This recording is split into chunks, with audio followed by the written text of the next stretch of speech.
Welcome to your magical moon message. This is the peace dealer, moon in Sagittarius, sun in Aquarius. This is really amazing. Moon in Sag, usually it's sunny, it was raining out, it looks whatever. What's really interesting, the last time I had sex, right? It was raining like this, right? And I lit a candle on top of the High Priestess tarot card. This is like a offering of sexual energy to, I'm not gonna say like it was to anything exactly, but just conceptually.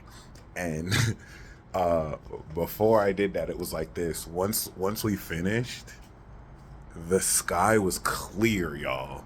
The sky was clear. When I tell you, like, the sky, it was sunny outside. Like, oh shit! Like maybe the clouds cleared. I just wanted to mention that. I don't even think that has anything to do with this, but yeah, I just thought it was interesting to see this here again. Normally, moon in Sag, the sun is shining and like everything, but regardless, we are concluding this, of course, Aquarius season transit. The sun is in the second decan. It's in between 10 and 20 degrees of Aquarius. That's subruled by Mercury.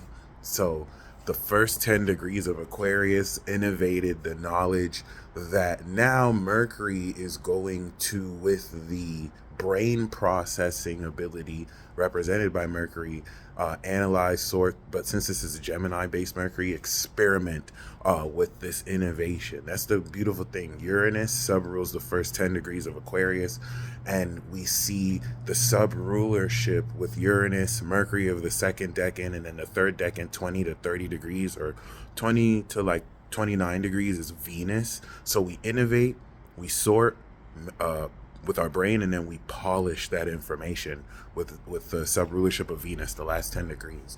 So that being said, once the moon is about like 15, 17 degrees, we're going to enact the 300 degree signature, the Aquarius signature for Aquarius season.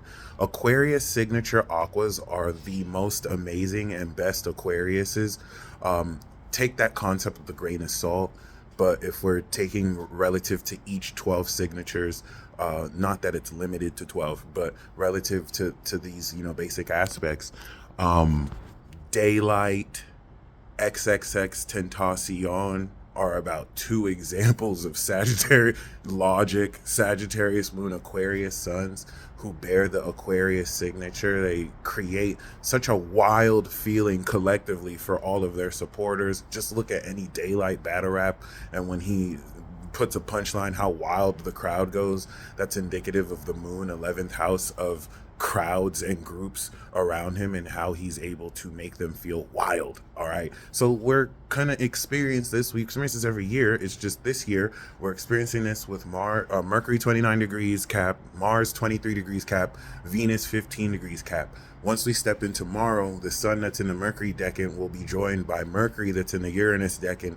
As soon as Mercury goes over that Pluto today and tomorrow, your brain is the first of these personal planets to awaken to this new era and to function intellectually, taking the organization of our brain as it retrograded out of Aquarius and back into Capricorn. Actually, no, it retrograded out of Capricorn and back to Sagittarius. So as Mercury is now coming through to be the first, Mars will follow. This is going to intensify the celestial, aka cosmic, and advanced quality of how much more intensely your brain will be up to speed. You're going to actually log and process a much more exponential speed in the quality of how well you could process. And a lot of this is due to the reorganization and reevaluation of how your brain processes the meaning in experiences, which changed the direction you think in when it went back into Capricorn, organizing your thoughts, piecing them together, following the trail of the sun's consciousness that we activated with the new moon. Boom, now you're going to run this knowledge very, very strong. And this is what's going to add more supernatural quality to the way you do this. Mind you, that, and Aquarius is the mind of God. Once Mars follows through at the end of this week, now everything that our brain is processing knowledgeably, we're going to take action off of. We're going to know what we're doing. And it's going to be outside the box. All right. So yeah, a lot to look forward to. And all this is happening while Mercury is in Sag. So Mercury is offering an ascended understanding, a higher perspective of the knowledge that you are aware of. We began this Aquarius season transit 2 weeks ago with the moon in Gemini, understanding the angelic nature, aka the true nature of this knowledge. A lot of this Leo signature enabled us to creatively express the words, the programming input of our brain, what we're thinking, so that we can take this supernatural awareness of how we're completing our character and our higher cosmic self, and we're understanding the true understanding of what that is. So a week ago, the moon went into Virgo. We transformed that knowledgeable awareness with an analytical understanding through the moon in Virgo. This provided us with details that integrated the initial thoughts 2 weeks ago and provided real data in this 3D dimensional experience to change our behavior, epistemologically transforming the way that we determine how we know what the fuck we know. And now, 2 weeks later, from that moon in Gemini, today, the moon is in Sagittarius. So the analysis is synthesizing into the meaning, everything that we expressed, what this knowledge is, and then we transformed how this knowledge is. We are now seeing the meaning of said knowledge. And this is happening in an Aquarius signature, harvesting the completion of the power we activated last month. Huge mouthful. But this is where you start to see the effects of such supernatural concepts that have me looking crazy as fuck, because I keep on telling you, you're awakening supernatural powers and abilities. And at this stage now that the sun is making a 270-degree angle to Jupiter and Uranus in a couple days, like 5 days, 4 or 5 days, this is what will pretty much show you what that means. Show you the growth and development, and everything you're being shown is changing your vision and perspective to apply this meaning to the organization of the actions you direct. This perspective when the moon goes into Capricorn balsamic phase that sets up the new moon in Aquarius, and it's a new alien adventure. Mind you, new moon in Sagittarius, we quite literally blasted off a new spaceship while we were taking Noah's Ark, and we were watching everyone around us drown. And now they're still drowning. But once we step, no, it's not a joke. They're still drowning. They're still drowning. So once we step into Pisces season, the water levels have finished raising. And now we can go on that journey, which is the amount of days that Noah spent on the ark in preparation to deboard the ark is somehow around the amount of days Saturn is going to be in Pisces as we end one world and go into another. Yeah, they fucking drowning. Anyway, other than that, they drowning like a motherfucker. Anyway, other than that, no mind. Shout out to Uriel. This is very powerful.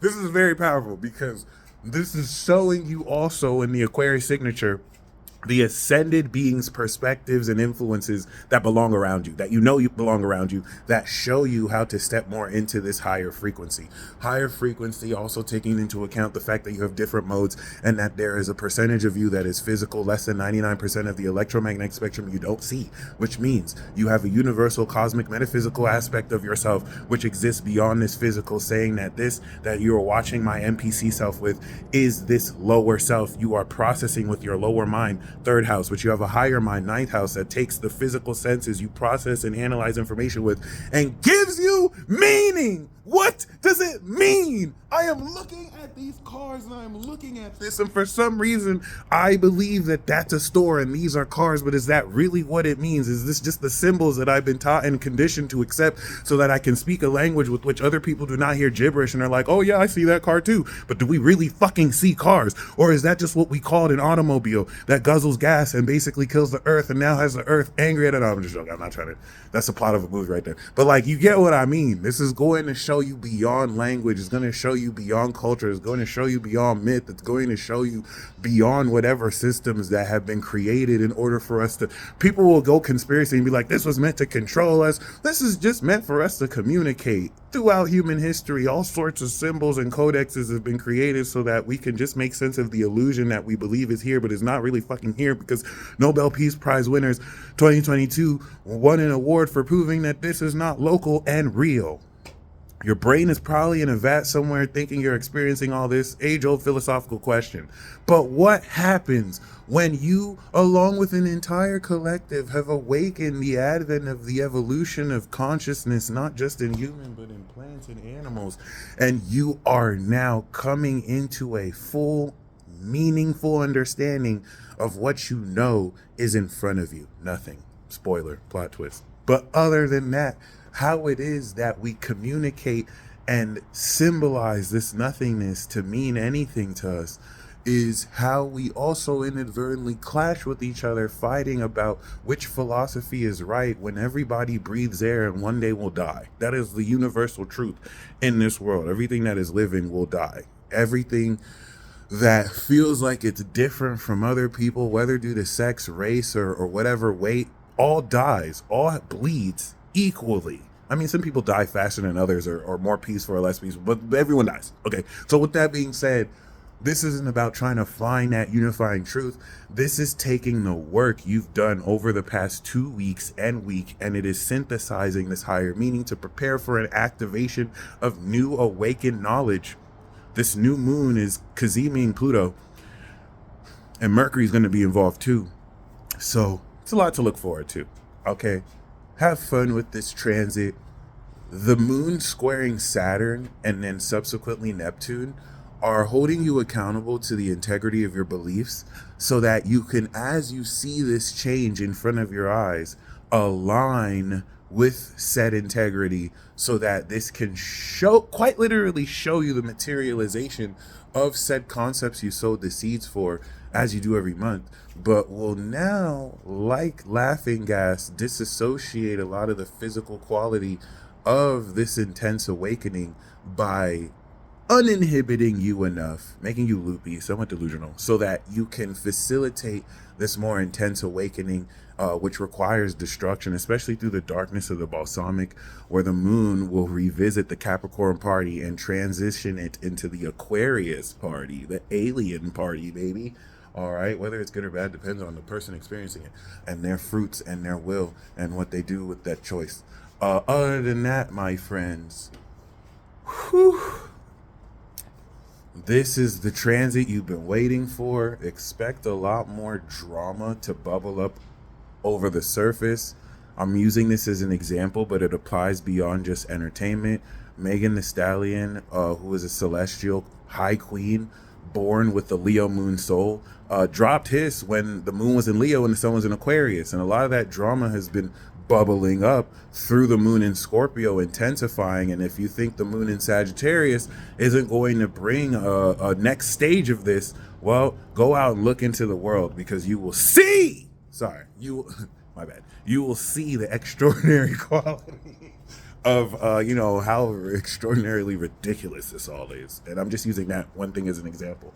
That being said, okay, I hope what it is you are shown reveals to you more the direction you're getting ready to move into. The trine of Chiron and the North Node in Aries will help you, literally give you a higher vantage point to now allocate, what angle you're getting ready to attack this March-April eclipse with. But we still got to go through the Saturn-Neptune Kazemi that's going to bring in the great dream. All right. While people are still, arguing philosophy and which way of life is better, you have people who preach and believe in philosophy, and you have people who live truth.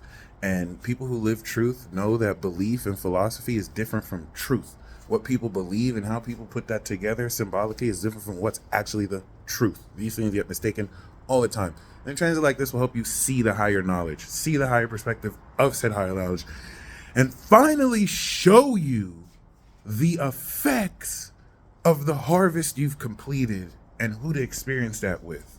This is what you will understand how to utilize with the moon in Capricorn. You'll be using this element of this and then activating the knowledge as such. And then we will enter the dream saga. Pisces, we're looking at you. Y'all stay blessed as always. Until next time.